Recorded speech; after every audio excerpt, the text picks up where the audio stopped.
여러분, 오늘 주일 예배는 종교 행사가 아니라 하나님을 만나는 사건입니다. 하나님 만나서 우리의 엉그러진 속마음이 풀어지기를 소원합니다. 하나님 만나서 우리의 소원이 응답받기를 간절히 축복합니다. 하나님 만나서 꼬인 인간관계가 다시 회복되기를 간절히 소원합니다. 하나님 만나서 주저앉고 싶고 좌절하고 싶은 마음이 하늘의 소망을 간직할 수 있는 축복의 시간 되기를 간절히 소원합니다. 오늘 우리 주일 예배 한 시간이 이번 한 주간 동안 승리할 수 있는 축복의 에너지를 마음껏 흡입할 수 있는 은혜 자리가 되기를 간절히 소원합니다. 해결할 수 없는 문제는 하나님 앞에 없습니다. 풀리지 않는 문제도 하나님 앞에 없습니다. 은혜 받는 시간, 해결받는 시간, 소망을 갖는 복된 시간 되기를 다시 한번 주님의 이름으로 간절히 축복합니다. 오늘 이 본문의 말씀은 소돔과 고모라 성에 대한 이야기입니다. 이 소돔 고모라에 대해서는 성경을 읽는 사람이든지 믿지 않는 사람이든지 간에 다 아는 그와 같은 내용입니다. 소돔 고모라 성 하면은 죄악의 도성, 세상의 모든 죄악을 다 품고 있는 그와 같은 죄악의 모델이 되는 성이 바로 소돔 고모라 성입니다. 결국은 하나님의 진노하심으로 인해서 소돔과 고모라 성이 무너져 내리고 말았습니다. 불타고 말았습니다. 사해 부근에 소돔과 고모라 성이 있었다는 역사적인 기록이 있으나 얼마나 불에 타버렸는지 고고학자들이 유물을 찾아도 찾을 수 없을 정도로 깡그릇에 불에 녹아버리고 타버렸던 그와 같은 도성이 바로 소돔과 고모라 도성입니다. 그저 소돔과 고모라 도성은 하나님의 진노로 곧 멸망할 것이라는 사인들이 있었습니다마는 거기에 사는 사람들은 하나님이 그렇게 멸망하시겠느냐, 그저 우리는 우리 삶을 살면 된다라고 허랑방탕하게 살았더니 하나님의 멸망이란 철퇴를 맞은 그와 같은 도성입니다. 그렇습니다. 소돔과 고모라 성에 거주하는 사람으로 살면은, 사람같이 살면은 결국은 소돔 고모라 성처럼 멸망받을 수 없다 하는 교훈을 얻게 됩니다. 그런데 이 소돔과 고모라 성의 멸망을 멈춰보려는 한 사람의 기도가 등장합니다. 그분이 바로 아브라함입니다. 아브라함의 기도가 23절과 24절에 연결되는데요. 같이 시작. 아브라함이 가까이 나아가 이르되 주께서 의인을 악인과 함께 멸하라 하시니까 그 성 중에 의인 50명이 있을지라도 주께서 그곳을 멸하시고 그 50의 의인을 위하여 용서하지 아니하시리니까.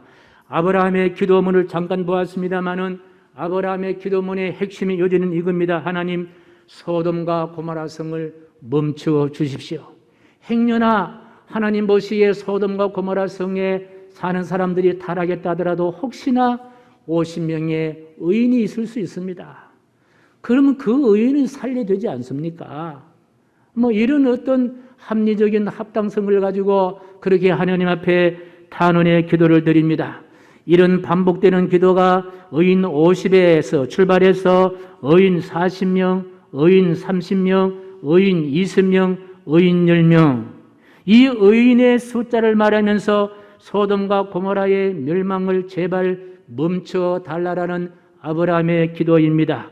그런데 오늘 본문의 아브라함의 기도의 특징은 가만히 보면요, 자신의 문제가 아닌 거예요. 사실 아브라함은 소돔과 고모라 성에 살지 않고 저 건너편에 많이 떨어진 가나안 땅에서 아브라함은 집을 짓고 거기에 살고 있었습니다. 사실 소돔과 고모라의 성은 아브라함의 어찌 보면 저 먼 이웃의 동네입니다. 반대편에 가나안에 살고 있었습니다. 그러니 소돔과 고모라의 성에 아브라함의 부인도 없었고 자녀도 물론 살지 아니했습니다. 어쩜 소돔과 고모라 성의 멸망은 그저 그들이 자처한 자업자득이기 때문에 그저 아브라함은 동네 불타는 것 불구경하듯이 구경도 할 수 있는 그와 같은 관계였습니다. 여기서 우리는 아브라함의 기도에서 하나의 중요한 기도의 패턴을 보게 됩니다. 자신의 문제를 가지고 하나님께 드리는 기도가 아닙니다. 이웃 동네의 문제를 가지고 기도합니다. 다른 사람의 문제를 가지고 기도합니다. 저들의 멸망을 멈추어 달라고 하나님께서 기도하는 것입니다. 바로 자기 자신의 문제를 잡고 기도하는 것이 아니라 다른 사람의 문제를 가지고 기도하는 기도, 이런 기도를 우리가 잘 아는 대로 중보기도 그렇게 이야기하는 거예요. 그러니 오늘 본문의 아브라함의 기도는 바로 중보기도이다. 자신의 문제가 아니라 타인의 문제를 가지고 드리는 기도가 바로 본문의 기도입니다. 우리 구약의 성경을 읽어보게 되면은 아브라함만 이런 중보기도 하는 것이 아니라 모세라든지 다윗이라든지 사무엘이라든지 시스기야라든지 엘리야, 에레미야, 에스겔, 다니엘 수많은 사람들이 기라상같이 성경에 등장한 사람은요 중보기도를 실천하고 중보기도를 한 사람들입니다. 이처럼 아브라함은 구약의 대표적인 중보기도자입니다. 중보란 말을 한자로 이렇게 사면요 사람 인변의 가운데 중자와 보할 보자 이렇게 써서 중보라고 읽습니다. 문자 그대로 해석하면은 사람과 사람 사이의 중간에 서서 그 사람을 위하여 보호하는 것, 이것이 바로 중보라는 개념입니다. 비슷한 말로 우리가 중매라든지 중개라든지 중재라는 단어를 씁니다만은 이런 단어들은요 사람과 사람 사이에서 사용되는 단어이지만 중보라는 말은 사람과 하나님 관계 사이에 서서 관계를 맺는 것이 바로 중재하는 것이 바로 중보라는 단어입니다. 이 중보기도는 아브라함만이 드리는 것이 아니라 신약에 와서도 가장 중보기도의 어떤 브레인이라 할까요? 모델이라 할까요? 그래 중보기도를 드린 분이 바로 우리 구주 예수 그리스도입니다. 그래서 어떤 학자들은 중보기도는 예수님만이 드릴 수 있는 기도다 그렇게 이야기를 합니다마는 우리 예수님은 중보기도의 모델이 되신 분이 바로 그리스도 예수님이신데 우리 예수님의 중보기도가 신약 성경에 많이 기록되어 있습니다마는 대표적인 중보기도의 자리는 바로 예수님의 십자가상에 드린 기도였습니다. 머리에 가시관을 쓰시고 양손과 양발에 굵은 못에 박히시고 옆구리에 창에 찔리셔서 물 한 방울 피 한 방울 다 쏟으시면서 예수님은 십자가에 못 박힌 채 이런 기도를 드리신 거예요. 누가복음 23장 34절 말씀 시작. 이에 예수께서 이르시되 아버지 저들을 사하여 주옵소서. 아버지 저들을 사하여 주옵소서. 예수님은 십자가의 차복한 고통을 면하게 달라는 그런 기도가 아니었어요. 아무런 흠없이 달리신 예수님의 아픔을 하소연하는 기도도 아니었어요. 하나님 어떻게 당신의 아들을 이처럼 비참하게 십자가에 죽게 하십니까? 하나님을 원망하는 기도도 아니었습니다. 바로 허물과 죄로 심판으로 불에 탈 소돔과 고모라처럼 죄로 인한 죽을 수밖에 없는 우리를 구원해 달라고, 예수님을 십자가에 못 박힌 저들을 용서해 달라고, 저들의 영혼을 구해 달라고 심장이 터지도록 부르짖는 기도.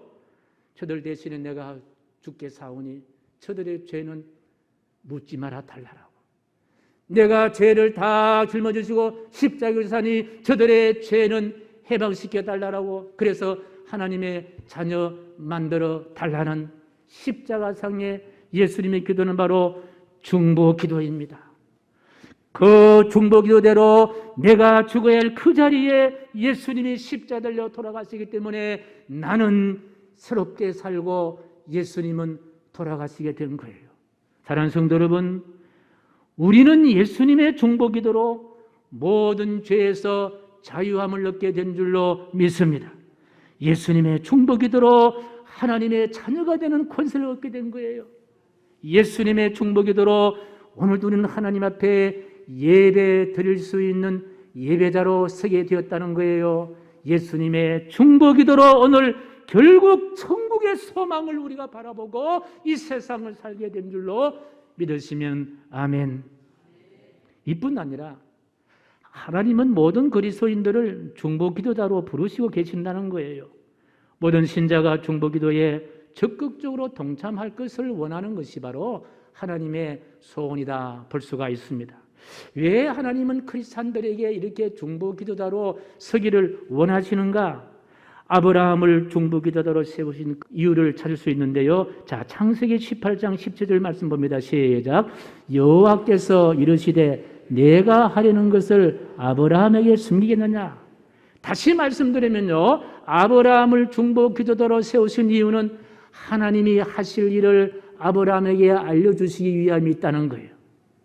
하나님의 하실 비밀스러운 이야기도 아브라함에게는 들려주신다는 거예요. 그러니까 아브라함은 땅에 있었지만은요, 하늘의 하나님의 계획과 하나님의 생각을 아브라함은 알 수가 있었다는 거예요.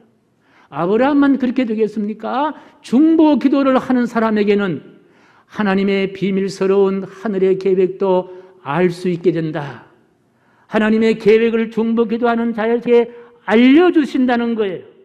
이것이 바로 우리가 중보 기도자로 살아야 할 이유이고 하나님의 계획을 미리 들을 수 있는 중보 기도자가 누릴 수 있는 특권 가운데 특권입니다. 이것은 중보 기도자만이 가질 수 있는 축복이에요. 하나님은 당신의 뜻하신 것을 중보 기도자에게 미리 알려주신다는 거예요. 여러분들 아마 그런 경험들을 많이 할 거예요. 타인을 위해서 깊이 기도하면은 그가 어떻게 해야 했으면 좋겠다 하는 그런 생각을 아마 가질 경우도 더러 있을 줄 믿습니다.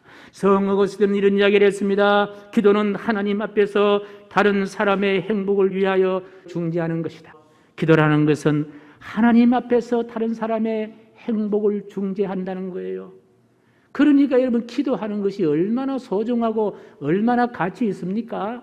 우리가 집을 한 채 이렇게 중개해도 수수료를 받는데요, 다른 사람의 불행을 행복으로 바꿔주는 그런 역할을 하는 자가 누구냐? 그분이 바로 중보 기도자라는 거예요.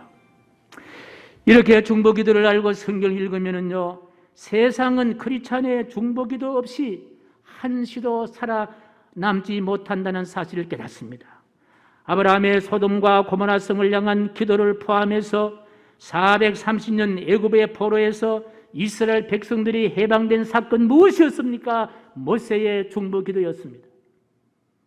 모세의 위대한 사명 감당 뒤에는 종일토록 중보 기도했던 누구가 있었습니까? 아론과 훌이 모세의 손을 붙잡고 중보 기도했던 그와 같은 중보 기도였습니다.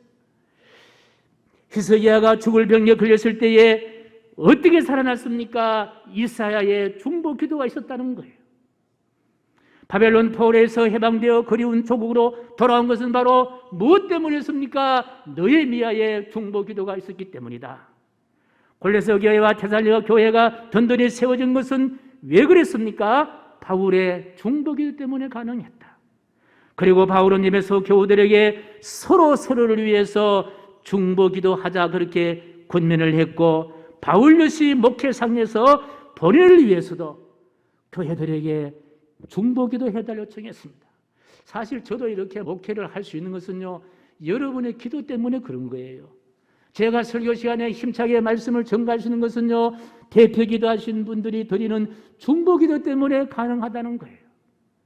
이처럼 성경은 중보기도의 사건이요, 중보기도의 책이다 해도 과언이 하는 것이 바로 성경인 줄로 믿습니다. 사실 남을 위해서 이렇게 기도하는 것보다 더 사랑하는 것이 어디 있겠습니까? 우리가 세상을 마감하는 먼 훗날에 하늘 아래에서 숨겨진 역사의 모든 장막이 벗겨지고 모든 과정과 왜곡과 허위와 배리 벗겨질 때에 기도한 것들만이 가을나무의 아름다운 열매처럼 풍성하게 열매 달리리라, 그런 생각도 해봅니다. 사랑하는 성도 여러분, 중보기도라는 것은 남을 살리는 신앙인의 최고의 헌신입니다. 사람을 살리는 것만큼 더 소중한 것이 어디 있냐는 거예요. 하나님은 우리의 중보기도에 귀를 기울이신다.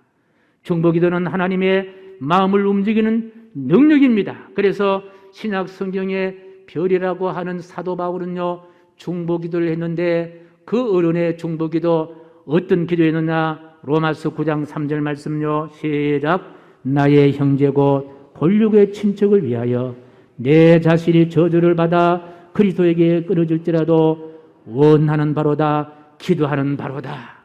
권력의 중보기도는 바로 형제를 살리고 권력의 친척을 살리고 그 다음에 이웃을 조국을 구원하는 능력이 되는 힘이 바로 중보기도였다는 사실입니다. 여기에 방탕자를 최고의 성자로 만든 어머니의 중보기도 한 분을 소개하겠는데요. 바로 모니카 여사입니다. 모니카 하면 기억나는 아들이 누구입니까? 어거스틴입니다. 어거스틴 하면요, 기억하는 것은요, 탕자 어거스틴, 탕아 어거스틴이에요. 어거스틴 아프리카 북부의 소도시에서 출생했습니다마는 이교도였던 아버지가 어거스틴이 세상에서 출세하기 위해서 얼마나 노력을 그렇게 했습니다. 그런데 이 아버지는 아들의 세속적인 성공에만 관심을 기울였을 뿐 아들의 내면 세계는 전혀 관심을 갖지 않아서 이런 아버지를 장차 어거스틴은요, 아버지의 희생을 고마워하면서도 그 아버지를 영적으로 존경하지는 아니했다. 참여로 보는 그런 기록들이 나와 있습니다만은 결국 아버지는 어거스틴이 17세 때에 사망을 하고 맙니다. 그리고 난 어거스틴은요, 온갖 방탕에 빠집니다. 도둑질도 합니다. 교만과 허영으로 충만한 삶을 삽니다. 그리고 만이교라는 이단에도 빠져버립니다. 허영과 육체의 쾌락을 쫓아 방탕하는 생활을 하게 되는데 브레이크 풀린 자동차처럼 그와 같이 허랑방탕의 대로를 질주하는 삶을 삽니다. 그를 훈육할 아버지도 없는 아들을 보는 가장 가슴 아프게 이겼던 생각하는 분이 있었는데 그분이 바로 모니카라는 어거스틴의 어머니였습니다. 이 모니카는 이제 내 힘으로는 아들을 바로잡을 수 없기 때문에 어떻게 했습니까? 하나님 앞에 기도하기 시작했는데 하나님, 우리 아들 삶을 바르게 고쳐달라고 간절히 기도하면서 이 어머니의 이 중보기도가 얼마나 처절한지 하루는 이탈리아의 밀라노의 암브로시우스라는 담임 목사님의 정문이 있습니다마는 예배 시간도 아닌데 평일날 그 예배당에 어떤 부인이 와서도 통곡하면서 울면서 기도를 하는 거예요. 이 광경을 본 이 암브로시우스 담임 목사님이 울고 있는 아주머니 어깨를 토닥토닥 두드리면서 부인, 뭐 어려운 일이 있습니까? 이렇게 질문을 하자 부인은 갑자기 목사를 보더니 울면서 목사님, 제 아들을 고쳐주세요. 제 아들 바른 삶을 살게 해주세요. 이단교 만우교에 빠졌습니다. 이런 참 그 목사님의 옷자락을 붙잡고 그렇게 이야기를 하자 이 목사님께서 부인에게 이런 말을 남겼습니다. 어떤 말을 남겼을까요? 시작. 걱정하지 마세요. 기도하는 자의 자녀는 결코 망하지 않습니다. 유명한 말을 암브로시우스 목사님이 어거스틴 어머니에게 남겼습니다. 통곡하며 기도하던 어거스틴의 어머니의 기도, 결국은 모니카는 아들의 도래까지 30년 동안 기다리며 중보기도를 했더니 결국 하나님은 어머니 모니카의 중보기도를 기억하시고 잊지 아니하시고 어거스틴이 32살 때에 눈물을 강물처럼 쏟으면서 하나님 품으로 덥석 돌아오게 되었다. 방탕하는 삶을 청산하고 이교도 만이교에서 벗어나서 과거의 허랑방탕 생애의 종지부를 찍고 회심하고 난 다음에 어거스틴이 이런 고백을 합니다. 오직 하나님 안에 진리가 있고 그 밖에 아무것도 바라지 않고 그 밖에 아무것도 생각하지 않고 그 밖에 아무것도 사랑하지 않도록 마음을 주신 것은 우리 어머니 모니카 어머니의 중보기도였습니다. 눈물로 참여로 이렇게 쓰고 있는 거예요. 그 다음에 보르시스 감독에게 세례를 받고요, 생을 마감할 때까지 히포교회를 담임하다가 세상을 떠납니다. 그리고 어거스틴은 생을 마칠 때까지 117권의 책을 써내려가는 거예요. 유명한 참여록이라든지 신국노래든지 삼일절이라든지 종교적인 책만 아니라 모든 세상의 학문을 총망라하는 책들을 써내려가면서 어거스틴의 사상은 중세 청년은 물론이고 루터와 칼빈의 종교의 사상까지 영향력을 미친 사람, 아니 기독의 역사상 2000년에서 가장 큰 공문호의 팔자취를 남긴 분이 바로 어거스틴이었습니다. 초대교회 완성자, 서방교회의 아버지, 초대 기독교 교회가 낳은 위대한 철학적 사상가 등의 화려한 수식을 다 달고 다니는 그분이 바로 탕자 어거스틴이 성 어거스틴이 된 줄로 믿습니다. 무슨 힘입니까? 어머니 모니카의 중보기도였다. 아브라함의 기도는 기도의 줄을 붙들고 살았던 사람이고, 두 번째 아브라함의 기도는요, 중보 기도를 했던 기도의 아버지가 바로 아브라함의 기도입니다. 기도의 성자인 박운조 목사님은 기도는 하나님이 주시기로 약속한 수만 가지 복을 실어 나른 술에다 무릎 사이로 흘러내리는 뜨거운 눈물을 가진 자는 행복한 사람이다, 그렇게 말씀하시면서, 여러분, 아무리 좋은 것을 많이 해주고 엄청난 사교육비를 투자하여 자식을 위해서 헌신하는 부모보다 더 고마운 그것은 자녀를 위해서 새벽마다 교회에서 연약한 무릎을 조아리며 하나님께 기도하는 부모님, 그것이 자녀에게 가장 큰 선물입니다.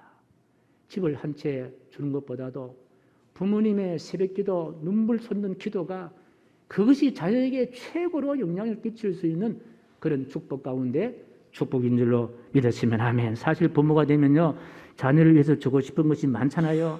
아무리 해주고 싶어도 더 해주고 더 해주지 못해서 안타까운 것이 부모입니다.